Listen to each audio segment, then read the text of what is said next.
to the meticulous review of the 2018 Unified Outdoor Bocce Coaches Resource Guide.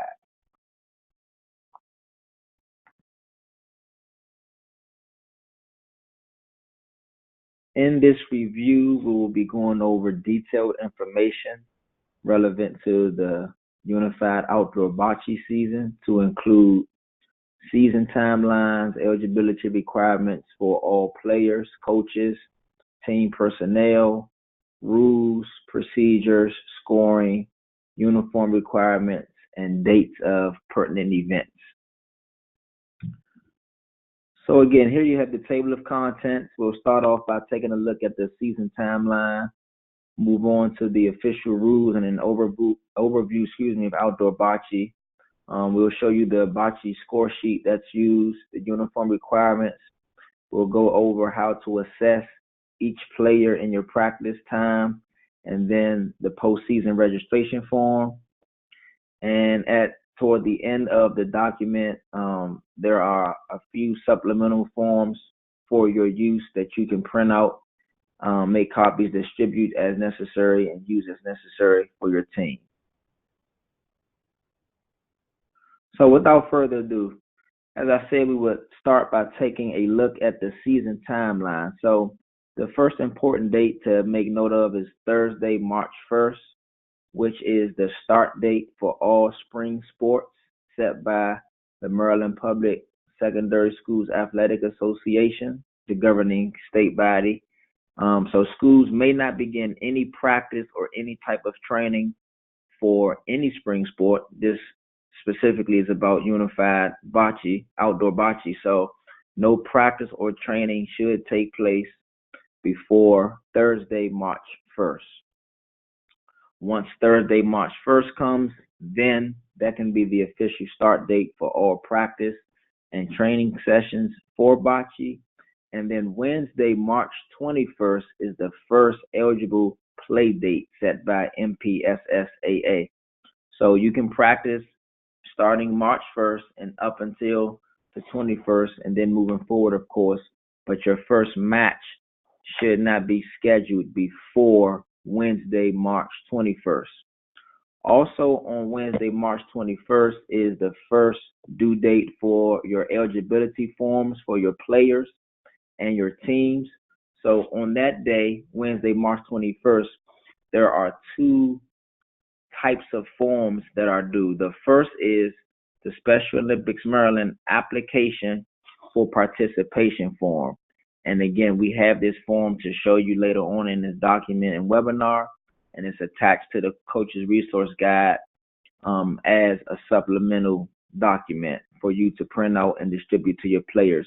But the application for participation form is the form that each of your players have to fill out and have completed and signed by a guardian to be submitted to you, who then in turn will submit it to your respective district representative or regional sports director. So again, the application for participation form is the individual form that each player must have completed and signed in full, accurately by their legal guardian in order to be eligible. Accompanying that form is a form that you, as the coach, are to fill out, which is called the Affirmation of Eligibility form. Again, the Affirmation of Eligibility form. And what that form verifies is that each player on your roster that has turned in an application for participation form and that has met your respective local school systems athletic participation requirements have done so, and their name goes on that form. So the Affirmation of Eligibility form is just one form for your entire team. It serves as sort of a roster for your team, again, verifying that each player that's listed on that roster has fulfilled the necessary requirements, one being the application for participation, and then two being whatever your local school systems requirements are for participation in athletics. So both of those forms are due Wednesday, March 21st. Please make note of that. Please be very vigilant in making sure your players complete it and submit it to you in time enough for you to review its completion, its accuracy, and submit to your district representative by the given date, March 21st. Next date of note is Monday, April 2nd, and this is where team assessment scores may be administered. So we'll go over this more in detail later, but just mark the date that Monday, April 2nd is where team assessment scores may begin, meaning they shall not begin any earlier than that date. Thursday, April 13th is the due date for what's called the postseason registration forms, and this is actually in conjunction with the previously mentioned team assessment scores. So the team assessment scores are actually recorded on these postseason registration forms, and those are due to your district representatives on Thursday, April 13th. Then you have the district tournament. So each school system will host its own district tournament, and there's a window provided for when that tournament needs to be scheduled. And that window is April 24th to May 10th. So again, all district tournaments must be held in between the dates of April 24th and May 10th. And then our culminating state championship will be held on Thursday, May 22nd, and it will be held at Washington College with an inclement weather date of May 23rd.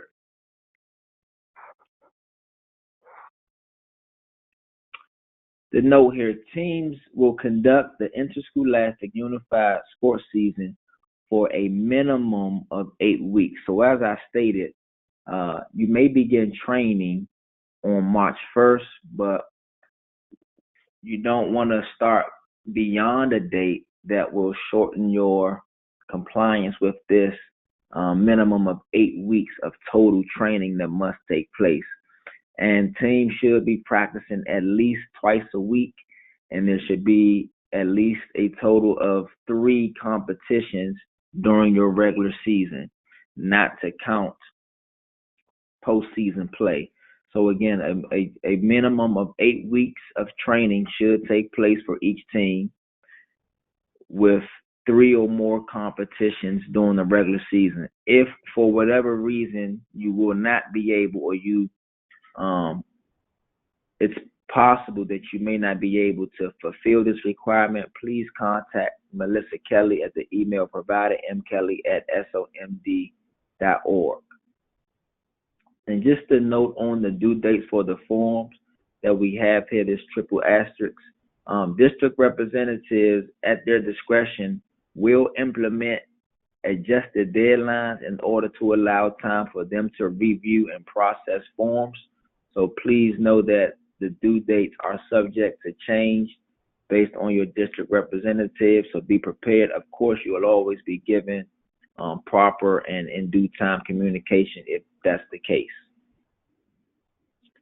So moving on to the official rules and overview of unified outdoor bocce.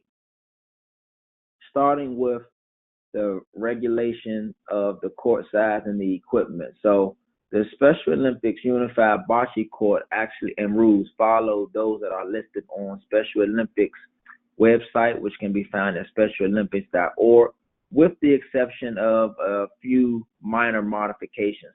The dimensions of the court that is played on for Special Olympics Unified Outdoor Bocce is 60 feet long and 12 feet wide. The diagram of the court is provided here for you. So what you'll see is a series of lines noting certain areas. So starting from the inboards and moving inward toward that purple mid-court line. First, you have the red solid lines. These are measured 10 feet from each inboard, and these are what's called your foul lines. So again, the red solid lines are your standard foul lines. The next lines in are the foul lines for any player who will be using a ramp to deliver his or her bocce ball. So these dotted lines are 20 feet in from the end board, and then of course you have the mid-court line that is marked 30 feet from each end board. As you'll see with each set of lines on the outside of the courts, ideally you want to have elevated markers to ensure visibility of the line, and those are usually made with cones. So that's what you see there. The actual bocce ball, there are two sets of 4 bocce balls, and usually one set of balls is green and the other set is red, for a total of 8 bocce balls. And then you have a smaller yellow ball, which is called the Polina, and it's actually the target ball. Bocce balls are manufactured consisting of a gel. The official tournament size may be from anywhere between 107 millimeters to 110 millimeters in diameter. At the time of the state competition, Special Olympics will supply the competition balls and the court for the state tournament. Roster lineup and composition. So when you're composing your roster, please keep the following guidelines in mind to ensure that you're in full compliance with the roster and lineup composition rules. But a unified bocce roster is composed of a minimum of 4 players and then a maximum of 8 players. So again, a roster is composed of a minimum of 4 players and a maximum of 8 players. If a roster does have the maximum of 8 players, then that team is able to add 2 additional players as substitutes. Again, a roster that's maxed out at 8 has the option of adding 2 additional players as substitutes, of course, making a total of 10. Those substitutes, one will be a person with a disability and one without a disability. So you cannot have 2 substitutes of like roles. Again, you cannot have 2 substitutes of like roles. One must have a disability and the other mustn't have a disability. At least 50% of your roster should be players with intellectual or other types of disabilities. Again, at least 50% of the roster should be players with intellectual or other types of disabilities. And then, of course, the remaining members should be students without disabilities. To foster a true inclusive environment, however, there must be a minimum of 2 students with disabilities and 2 students without disabilities on every team. Again, there must be a minimum of 2 students with disabilities and 2 students without disabilities. A team uses a playing lineup of at least 4 players for each match, and a frame consists of both teams delivering all 4 of their bocce balls. Again, teams may use a maximum of 10 players in a match, with the initial lineup including no fewer than 4 and no more than 8. Teams that do not meet the minimum of 4 players will forfeit their match. This is very important to keep in mind when recruiting players and composing your team. If you do have a team that has 4 players exactly, of course, the chances are higher that if one of those players are not able or is not able to participate on a particular day for any given reason, then your team will have to forfeit its match. So please keep that in mind when creating your teams. Moving on to what a team's lineup must look like for each frame. So there are 2 options provided for you as a coach to set your team up during each frame. Option one is of the four players that will be rolling out the four bocce balls during a particular frame.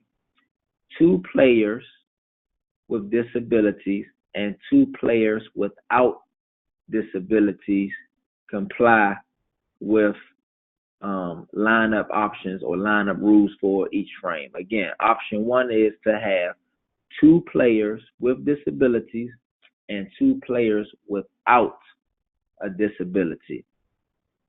Option two is that you can have three players with a disability and one player without a disability. Again, option two is a ratio of 3-1, three players with disabilities and one player without a disability. What this means is that you cannot have four players of like roles. So you could not have four players all having a disability or four players all not having a disability. Also, you cannot have a ratio of 3-1 in favor of players without disability. So please be careful to abide by that rule. Each player of like role, so athlete, which is a person with an intellectual disability, unified partner dash IEP slash 504 is a person with a disability that's not intellectual, and then a unified partner, which is a person without any disability whatsoever. But each player of like role will have an approximately equal amount of throwing opportunities during each match. For a team that has 8 players, the way you would set each frame up is for 4 players to be on one end of the court and 4 players to be on the opposite end of the court. During one frame, the first 4 players roll. At the conclusion of that frame and beginning the second frame, the other 4 players will roll. So it's pretty simple when there are 8 players. However, if there are less than 8 players, then of course one end will have less than 4 players. And in that case, the coach must rotate players in a fashion that gives each player of like role the equal amount of throwing opportunities. And I'll show you an example below. So here's an example of a team that has 6 players. So A, B, C, D, E, and F are all on one team. During the first frame, frame 1, the 4 players that are rolling are A, B, C, D. So all 4 players roll. At the conclusion of frame 1, 2 of those 4 players that rolled in frame 1 must rotate to the opposite end of the court in order for the opposite end of the court to have the requisite 4 players. So in this example, players A and B rotate to the opposite end of the court to join their teammates, players E and F, for frame 2. At the conclusion of frame 2, of course, 2 players again have to rotate from the right end over to the left end so that the left end can have the 4 players that are required to roll. However, if you look, now players E and F rotate to the front end. So this gives you an example of how to rotate players in a manner that each player has an equal amount of throwing opportunities.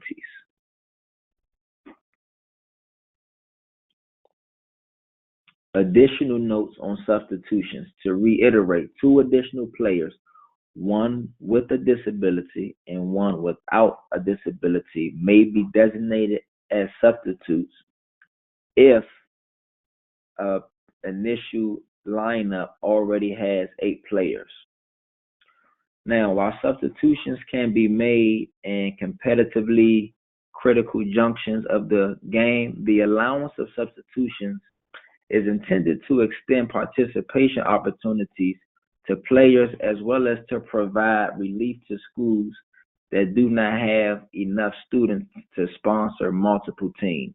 So, again, the heart of the substitution rule was implemented in order to extend participation and maximize participation for those schools who had a lot of students wanting to play, but not enough to sponsor multiple teams. The following parameters will apply to substitutions. The players with the best or lowest assessment scores shall roll in the first frame, and this is done in a matter or for the reason of a coach disguising a ringer to come in and be entered into the match to gain a competitive advantage. Substitutes may only be designated for teams consisting of 8 players. Again, teams with less than 8 players will enter every player in the playing lineup. An example, a coach may not start fewer than 8 players and then designate 1 or 2 players as substitutes. So again, if a coach has a roster and that roster has 6 players, then all 6 players must play to start the game, throughout the game, and to end the game. If a coach has 6 players, it is illegal or not allowed to have 4 of those 6 players start the game and then designate 2 as subs. So subs are only permitted for teams who have the 8 players. Substitutions must occur for players of like roles. So if the sub coming into the game has a disability, i.e., an athlete, the person who they sub in for that's coming out of the game must also be of similar role, an athlete. So athletes should be subbed in for athletes and partners for partners. Substitutions will only occur at the end of a frame. So no substitution should happen in the middle of a frame. Only at the end of a frame should substitutions happen. Only one substitute may be allowed per team per match. So once a substitution is made, once a partner is substituted for a partner, then the first partner may not re-enter the game. Same thing for the athlete. Under extenuating circumstances or in the case of an emergency and upon approval by the competition manager, this rule can be vetoed. But again, once a substitution is made, then that is it. Now, a note on substitutions and the timing of them. Coaches are strongly encouraged to make substitutions halfway through the match. So that is when one team has scored 8 points or when the halfway time of the 30-minute match has been reached. So at the 15-minute mark. So ideally, you want to make your substitutions again halfway through the match. Length of matches. So there are 2 ways a match can end. One is for a team to reach 16 total points. So once a team reaches 16 total points, that ends the match and that team is declared a winner. Or when a designated time limit has elapsed. So the recommended time for each match is 30 minutes. At the end of the 30 minutes, if either team did not reach 16 points, then of course the team with the highest point total at the elapsing of the time is declared the winner. When time has expired, if the score is tied, then one additional frame will be contested in order to break that tie. Recommendations for duel matches. So in your regular season play, If there is a duel match when only two teams are competing against one another, it may be in the interest of the coaches to agree to a format where the best two out of three um, games are decided for the total match winner.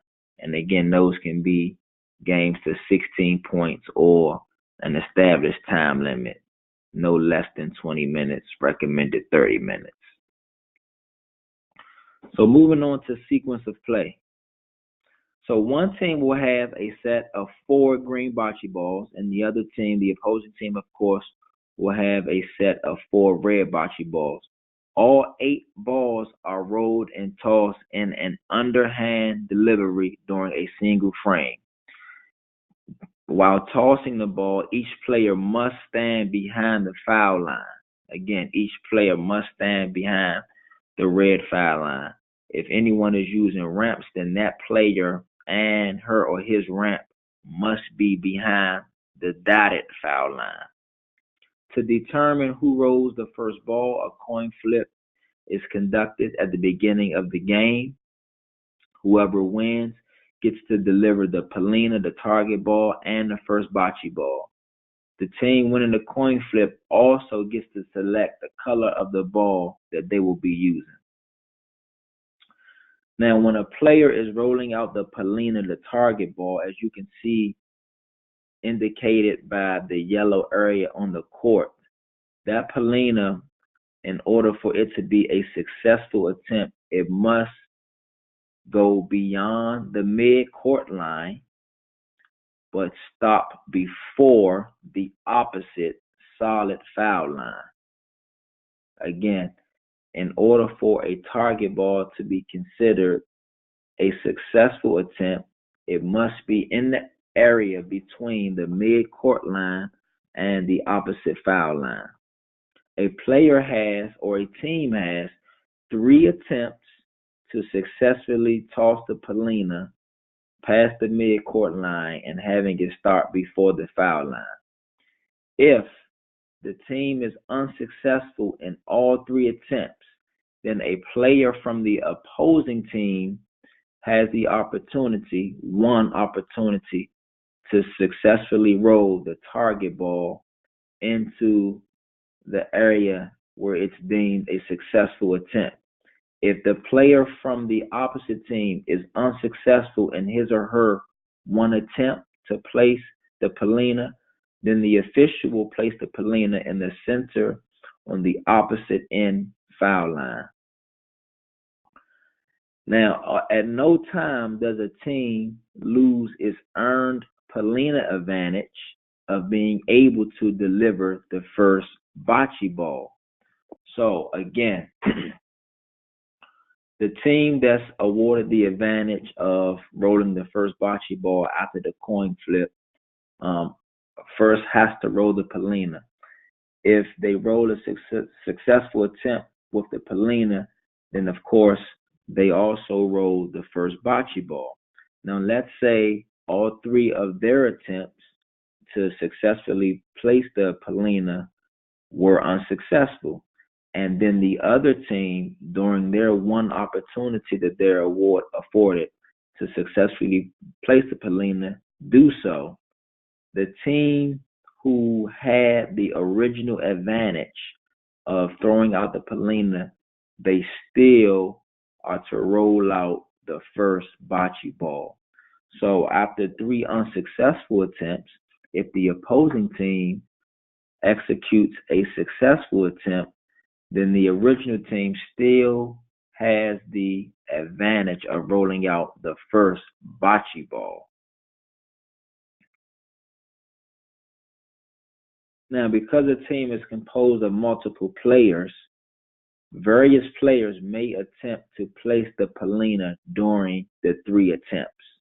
So when a team earns the advantage of rolling out the palina, one player can make all 3 attempts to successfully place the palina, or various players can come in and make an attempt to successfully place the palina up until the 3 attempts given to the team.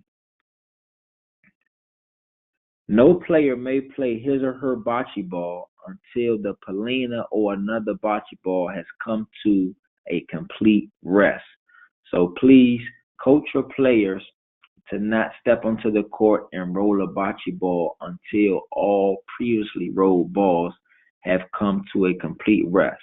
A ball that is played prematurely will be considered dead, and that's whether that ball comes into contact with other balls or not. Again, a ball that is rolled prematurely, meaning all previous balls have not come to a complete stop, and a player rolls a ball, that player's ball will immediately be considered dead.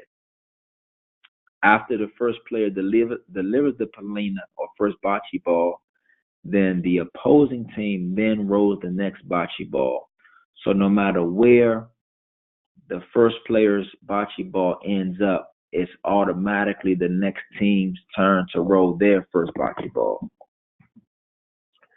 After that second ball is delivered by the opposing team, what determines who or which team rolls next is which of the bocce balls are closest to the palina.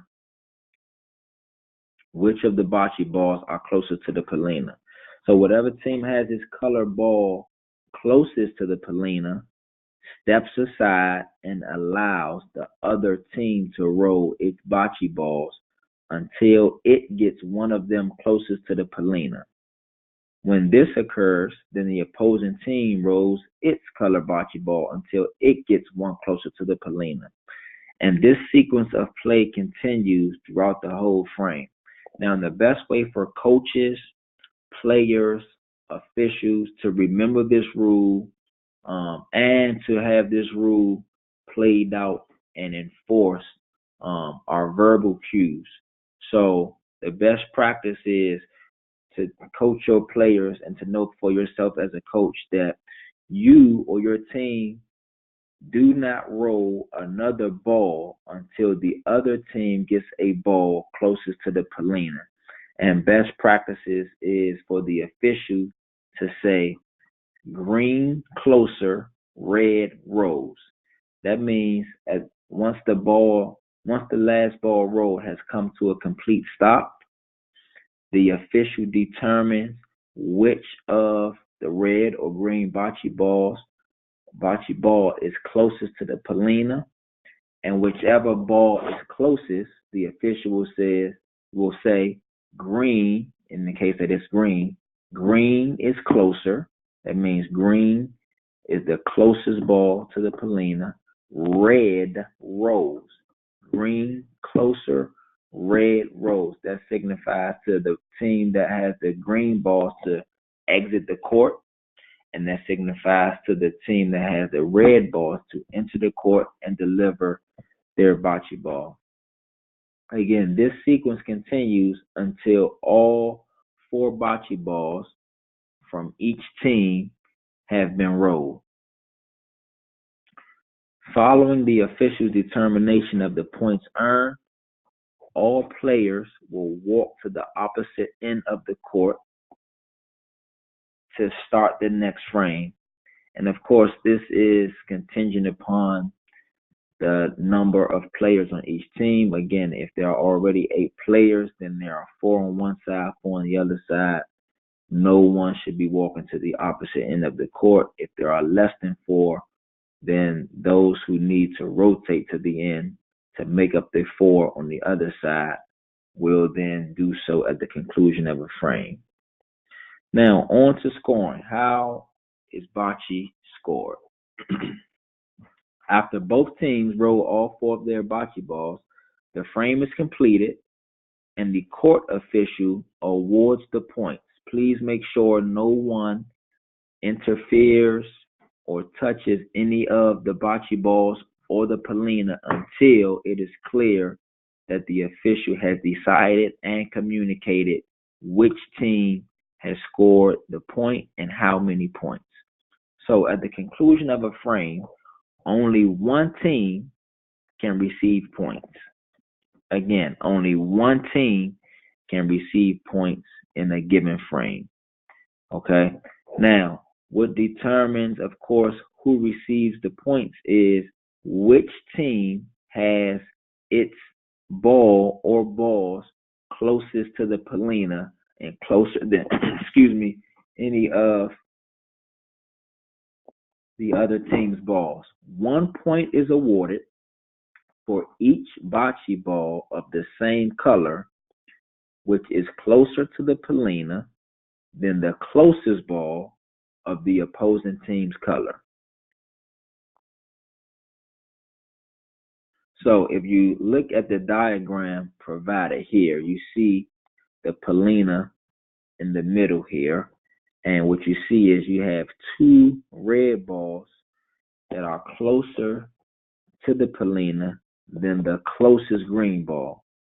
So in this case, the official will rule that the red team scores 2 points because there are two red balls closer than any one green ball. So what that means is during any frame, as I've mentioned, only one team can score points. However, that one team can score anywhere from 1 to 4 points. So you may have a frame where that team only has one ball closest to the palina than the closest ball from the opposing team. Or you could have it where one team has all four of its balls closest to the palina, closer to the palina than the closest ball of the opposing team. In that case, then the team that earns the points will earn 4 points. So again, you can earn anywhere from 1 to 4 points. Now let's say that the two closest ball, one from each team, are an equal distance from the palina. In that case, then 0 points are awarded for that frame. Please don't make the mistake of removing those and then measuring or determining the points by the next set of closest balls. If the closest balls from each team are an equal distance from the palina, then 0 points are awarded for that frame, and those who need to walk down and a new frame is started. Legal throws. Players are permitted to either roll or toss the bocce ball and the palina in an underhand fashion, an underhand delivery, preferably using one hand. And an underhanded delivery is defined as releasing the ball below the waist. Releasing the ball below the waist is a safety precaution to maximize ball control, and releasing it above the waist will be considered a foul, again, which is a dead ball. So that release point when the player is releasing the palina or the bocce ball must be below that player's belt,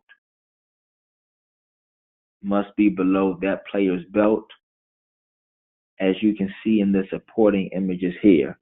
It is permissible for players to take a knee and do so. It helps some players to remember to keep the ball low when rolling it. Players with any anatomical challenges will be permitted leniency on throwing underhand, and they will be permitted to deliver the bocce ball in an overhead method if their anatomical challenges call for it. So the penalty for a player committing any foul, whether that's stepping on the line or an illegal delivery of the bocce ball, will be to declare that specific ball thrown dead. So in the case that a ball is declared dead at delivery, what needs to happen is the official needs to attempt to stop the ball before it reaches any ball that's in contention.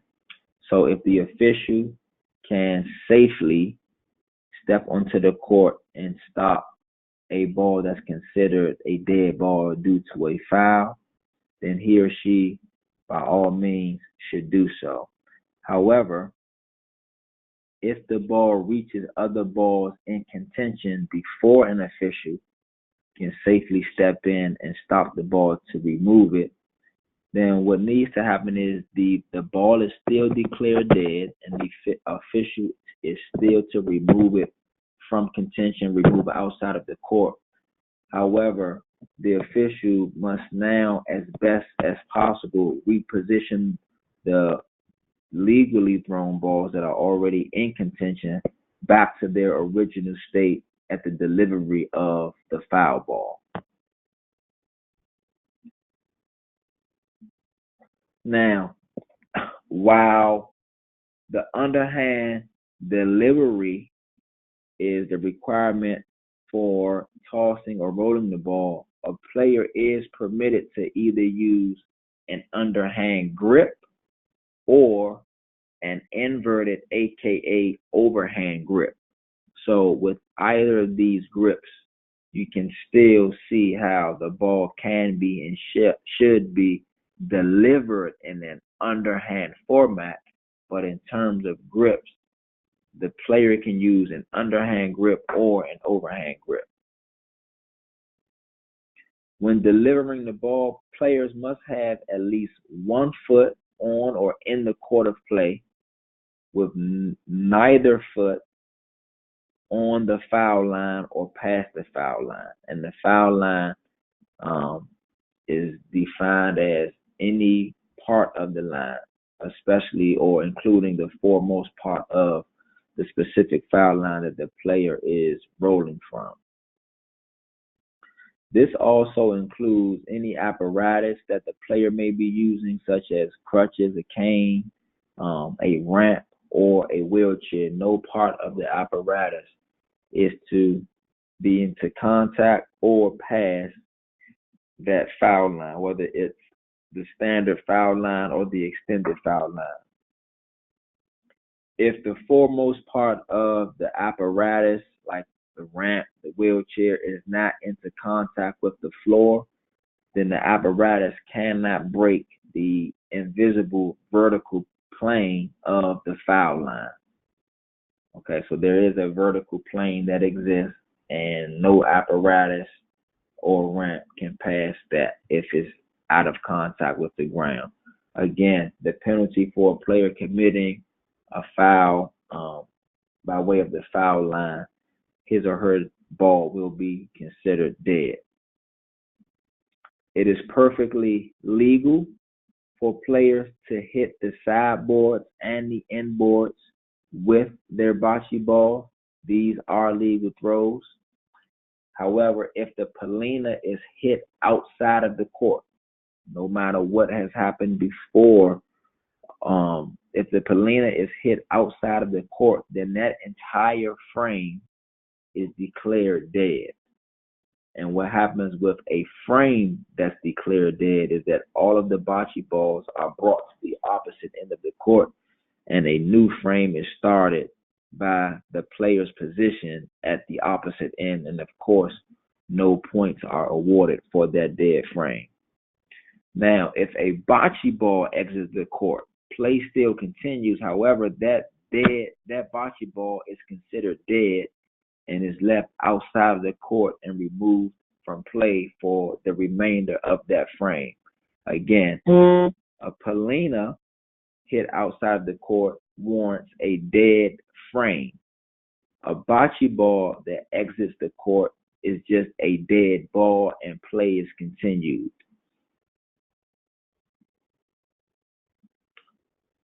Additional details on scoring and determining points. So, proper measurement procedure. In the event that to the naked eye, of course, two balls are an equal distance from the palina, and it must be determined which ball is closer, a coach or a player or the official can deem a measurement to be taken.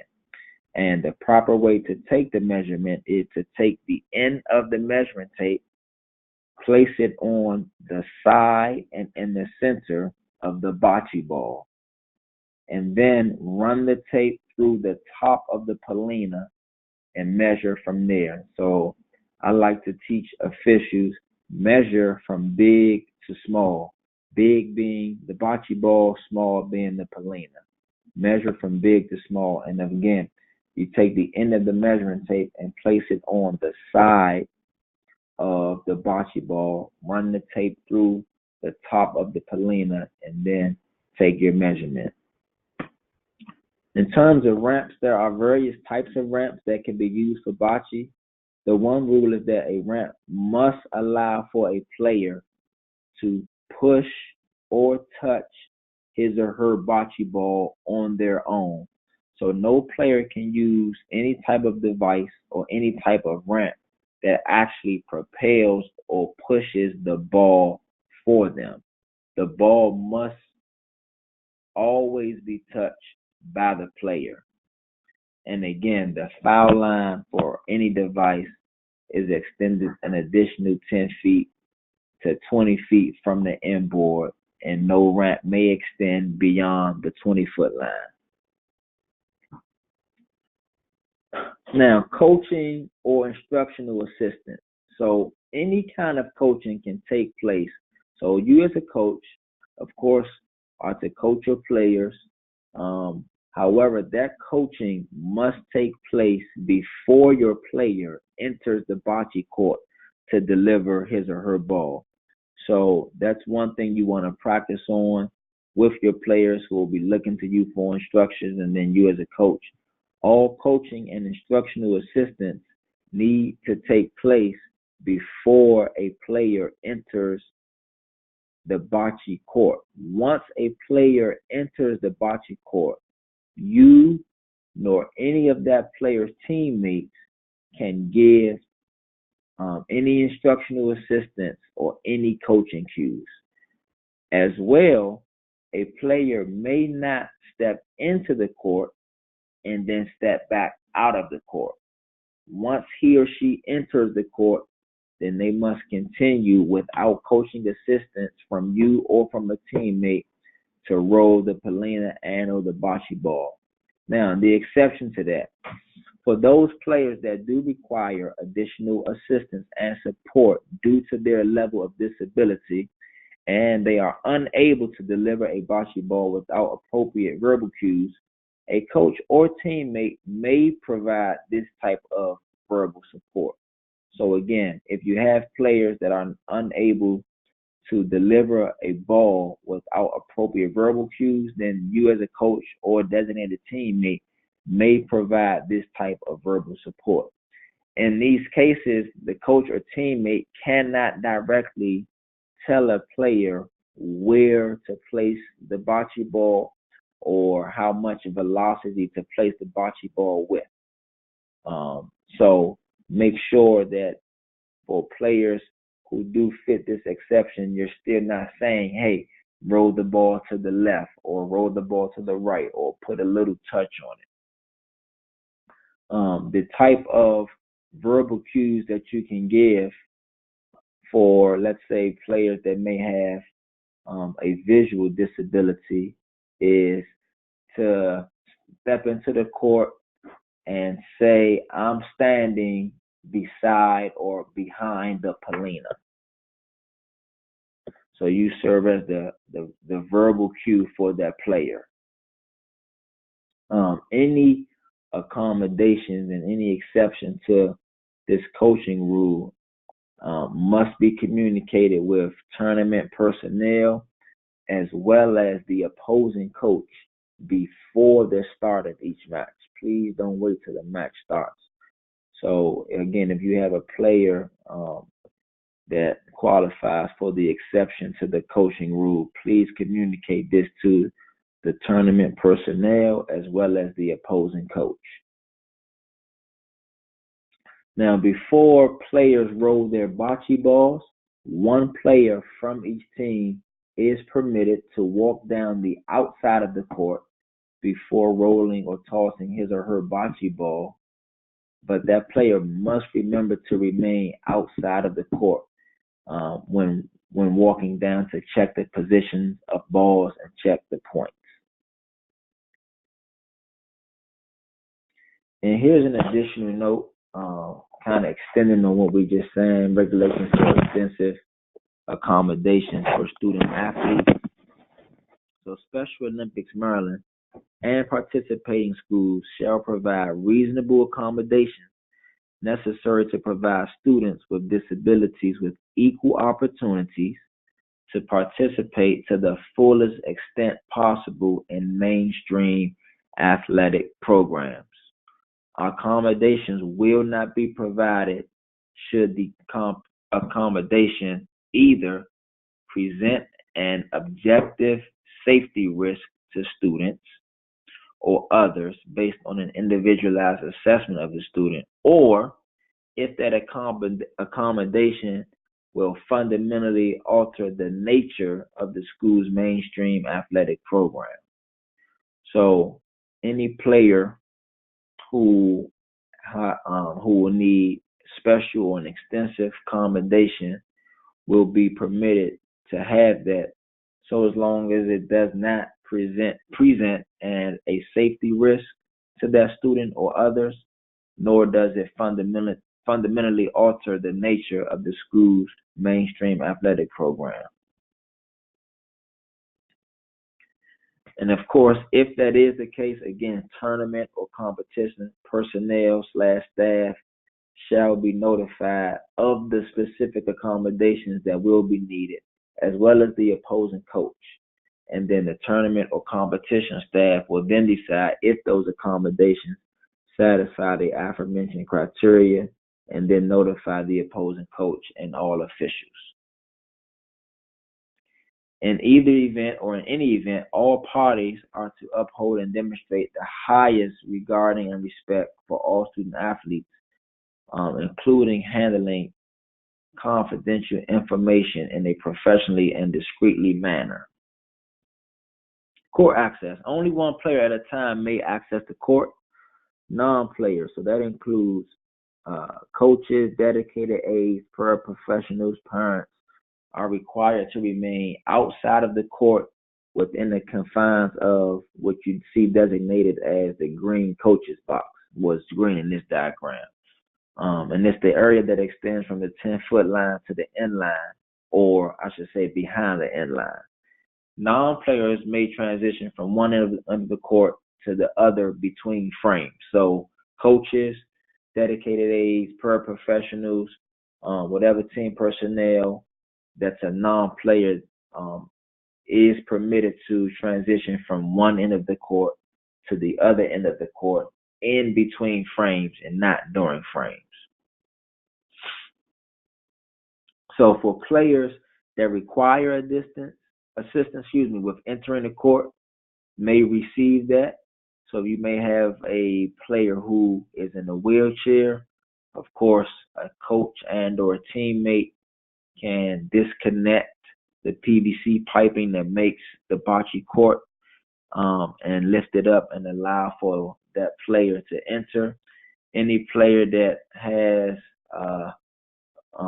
physical balance issues may use a player or a coach to assist them in their balance, but of course, again, those or any instructions may not be given, and the coach or player who's assisting with physical balance may not help the player throw the ball in any way whatsoever. At the conclusion of each match, of course, to exhibit a spirit of good sportsmanship, each team should come together and shake hands. And then the most important one of the 7 criteria for the success of a Special Olympics Unified Sports Program is that of meaningful involvement. And on a fundamental level, what meaningful involvement means or ensures is that every player is given an opportunity to contribute to the success of his or her team through unique skills and qualities. That's pretty straightforward in bocce. But again, every player should have an opportunity to contribute to the success of his or her team through their skills and qualities. This means that every teammate demonstrates sufficient sport-specific skills and game understanding, plays a valuable role on the team, and has an opportunity to play without a heightened risk of injury. So through your training and through your competitions, as coaches, I believe the onus is on you to make sure that every player is afforded the opportunity to have meaningful participation. So here listed are some indicators of meaningful involvement and then some indicators of involvement or where meaningful involvement is not achieved. So for the indicators of meaningful involvement, what you'll see is teammates compete without causing an undue risk of injury to themselves or others. Teammates compete according to the rules of competition. Teammates have the ability and the opportunity to play a part in the success of their team, and then teammates adjust their skills according to those of other players, resulting in improved performance. Now, indicators of meaningful involvement not being achieved is when certain team members may show superior sports skills without involving their teammates, or certain teammates may serve predominantly as on-field coaches rather than teammates or mentors. They control certain aspects of the games, especially during clutch or critical moments. They do not train or practice on a regular. They only are present when it's time to play a match on the day of competition, or they purposely lower their level of ability dramatically so that they do not hurt others or control the entire game. So as you can see, unified sports, it furthers the mission of Special Olympics and embraces the philosophy and principles of unified sports. So provided here for your use is a sample score sheet, and as you can see, each team will go on the side, and it helps you to keep track of the score of each frame. So according to the rules, frame number one, you'll only have a number, either 1 through 4, on either side of the score sheet. So for frame one, you should never have a score for the red team and a score for the green team. So it's a good checks and balance system automatically in place. Only one slot should be filled out for each frame, and only numbers 1, 2, or 3 or 4 should be put down for the point value.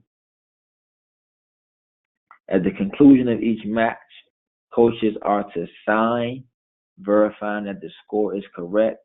All signatures that are rendered confirms the final score that's indicated on the sheet is accurate and non-protestable. Uniform requirements. So for uniforms, of course, each player is required to be in a school uniform for all of the regular season matches, as well as the district tournament, and of course the state tournament. Uniforms must have the Special Olympics logo, and of course it must have the school's logo or the school's name on it.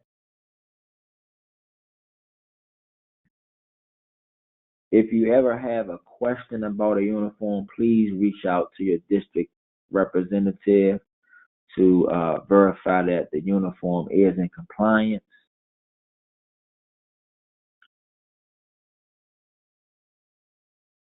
A few specifications on uniform tops. So uniform shorts must be either polo or t-shirt design. It cannot be sleeveless. It must be of a school color. However, a white or black shirt with the school identification, whether it's a logo, what have you, is permitted. But no plain shirts or shirts that are turned inside out will be allowed. Other than an official marking on the school shirt, no other marking should be on a shirt other than the school's name, a player's name, and or the mascot of course, the manufacturer's trim. When a player is standing up, their top should cover their midriff, and then bottoms can be shorts, skirts or athletic pants like sweatpants, khakis, but absolutely no jeans of any color. And then visible undergarments um, worn must be unadorned and of a single solid color. Footwear, please ensure that your players have on the proper footwear. So no boots, slippers, open toe shoes, or flip flops will be allowed. And then for headgear, no headbands, wristbands. I'm sorry, headbands, wristbands, and armbands, if worn, must be of a solid color. If a solid color, a piece of material may be folded, tied, and used as a headband as long as it is not wider than 2 inches. Religious and medical related headwear is permissible, and in outdoor bocce, hats are permissible. So the penalty for a player who is out of uniform compliance, they may not begin a match until that uniform is rectified or uniform violation is rectified.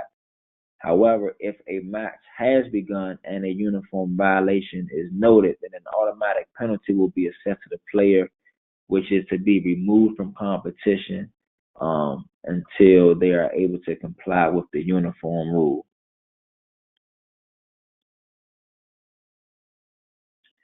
Moving on to player assessment. So,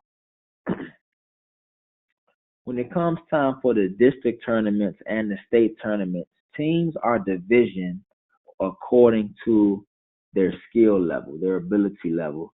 So, in order for that outcome to be achieved, what needs to happen, again, beginning April 2nd and needing to be completed by April 12th so that you can get your forms in by April 13th, is what we call player assessment. So we have the detailed instructions for you here, but all players, all teams must complete the player assessment and place the information on a digital copy of the postseason registration form, which is provided to you.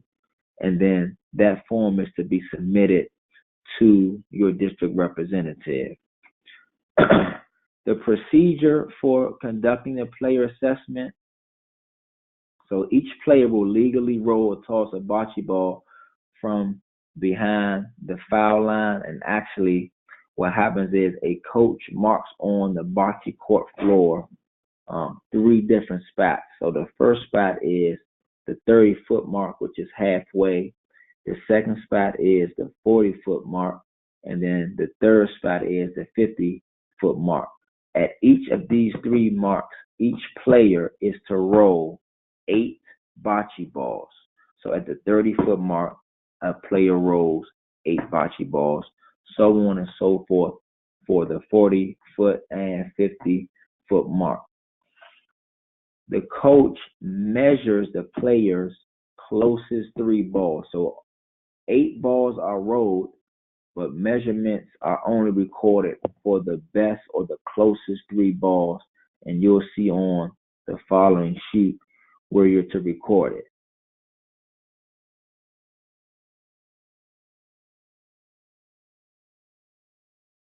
So here is a look at the interscholastic bocce postseason registration, and you can see here, sorry for it being sideways, we're going down the left column. If it was right side up, you will have each player's name, their role, and then a spot for their measurement. So you see that there is provided there a space, 3 spaces for the 30-foot mark, 3 for the 40-foot mark, and 3 for the 50-foot mark.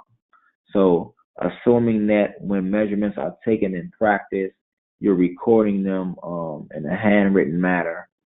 What you would need to do is go into the Excel file of this and input the scores, and those zeros that you see calculated will automatically change to the player's average. Anyone on your roster who you do not, or any space on your roster that does not have a person's name. So say your team only has 6 players on it. That leaves 4 open spots please remember to go in and erase the zeros for those spots. If the zeros are not erased, it's going to give you a fairly inaccurate total team average. So please, upon or after, make sure it's after you input the measurements for each of your players. If you have any zeros for a spot that did not have a player, make sure you go in and manually erase that zero in order to yield an accurate team average. So here's our state fact sheet. Again, May 22nd, Washington College is when the state tournament will be taking place with an inclement weather date of May 23rd. Schools are scheduled to arrive at 9 o'clock. Now, for the state tournament, every school won't have the opportunity to come and participate. So what happens is based on the number of teams that are participating in the entire state, each county or each district will be allocated a certain number of teams to go, and then the district tournament will determine who is awarded the opportunity to go from a particular district. But these are the participating school systems. It's a great event. If it's your first time out, I'm sure you'll love it. Those who are returning, I'm sure you'll love it again. But please take note and mark your calendars for the coaches pre-competition webinar with information that is specific to the state tournament, May 15th at 7 o'clock p.m. Following are the supplements that I discussed earlier. So here is the application for participation. This is kind of a micro view of it, but take note that over on the left, it is important that the form is completed in its entirety. Coaches must ensure that disabilities are noted properly and that all participants need a parent or guardian signature, regardless of how old they are. So you as coach, as you're receiving these forms from your players before sending them off to your district representative, we're asking you to vet the forms to make sure they're filled out in their entirety and with accuracy.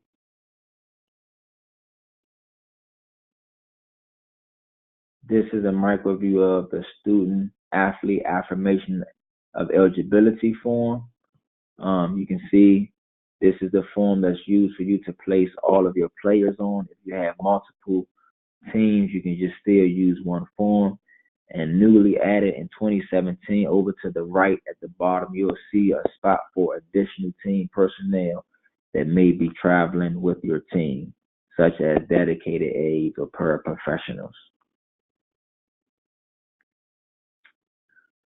Segueing from that, anyone who is participating and there are non-student athletes, so that's all head coaches, all assistant coaches, aides, interpreters, paraprofessionals, anyone who will be involved with the team must receive Class A clearance in order to be credentialed at the tournaments. So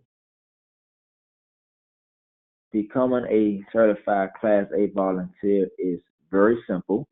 They're good for 3 years, and it's a two-step process. So the first step is to complete the volunteer application and release form. Also a part of this document is Supplement C. So you will complete this form and then turn it in to your regional sports director. For any persons that are under the age of 18, they are to complete a similar form, but it's a student minor reference form. So any team managers that you may have that's a non-student athlete, but they'll be accompanying your team in an official role, they would need to fill out the student minor reference form. The second step after completing the volunteer application release form is to watch the protective behaviors video at this link and then complete the short quiz. So once you've done or completed both of those steps, steps, then you will have your Class A volunteer clearance and you'll be able to be credentialed at the tournament. Here provided is a list of all of the district reps that are part of the local school systems that participate in outdoor bocce, and then you have your regional sports directors. So please take note of the contact information for your district reps as well as for your regional sports directors. Then you have Melissa Kelly, Senior Director of School Sports Programs, and myself, Brian Montgomery, Unified Bocce Chair. We've provided the district map for you so you can see where all of the wonderful schools are coming from. And then to end it, we have the supplement. So here's a better view of the application for participation form. Again, feel free to print this out, make copies, distribute it to your players. Supplement B is the affirmation of eligibility form. Both of those are due on March 21st. Then you have the volunteer application and release form for all non-student athletes, and the minor form for all non-student athletes who are under the age of 18. Note on Amazon, Amazon Smile, which is a program where Special Olympics receives a donation from Amazon. So, of course, if you use Amazon, please feel free to support this initiative. And then, of course, our wonderful sponsors. So, I know that was a lot. Again, just a meticulous review of the Coach's Resource Guide. Please review the guide, and after reviewing the guide, any questions that you have, direct to your district representatives, and they should have the answers for you. If not, they know to contact the regional sports director or Melissa Kelly or myself, and we'll provide you with the answers as soon as possible. Thank you, and I'm looking forward to seeing everybody on May 22nd. God bless.